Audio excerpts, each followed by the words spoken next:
तर अजित पवारांचं निधन झालं यावर विश्वासच बसत नाही असं गौतमी पाटील यांनी म्हटलेलं आहे। दादांच्या निधनाची बातमी शॉकिंग होती असं देखील गौतमी पाटील यांनी म्हटलं। अजित दादांशी भेट झाली नाही याची कायम खंत असेल अशी प्रतिक्रिया देखील गौतमी पाटील यांनी TV9च्या मुलाखतीत दिली।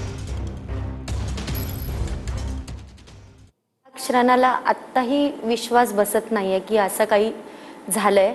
आता एवढे दिवस उलटून गेलेत पण म्हणजे अख्ख्या महाराष्ट्रासाठी ही धक्कादायक गोष्ट आहे।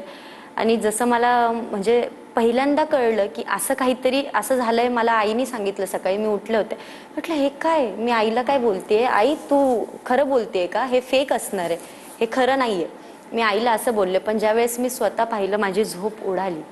म्हणजे एकदम शॉकिंग न्यूज होती आणि कसं झालं हे डेंजर होतं सगळं। ती खंत मला नेहमी असणार आहे, कायम असणार आहे। मी स्वतः म्हणाल की मला भेटायचं होतं पण ते नाही झालं शक्य। म्हणजे ती खंत कायम असणार आहे मला। पण आमचं कधी फोनवर बोलणं नाही, म्हणजे कधी दादांना मी भेटले नाही, पण दादांनी मला सपोर्ट खूप केला।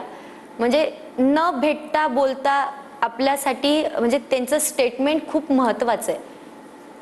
कोणालाही असू दे त्यांचं स्टेटमेंट खूप महत्त्वाचं आहे आणि त्यांनी जे स्टेटमेंट माझ्या बाबतीत दिलं ते मला खूप छान वाटलं की त्यांनी माझं मन जिंकल्यासारखं झालं।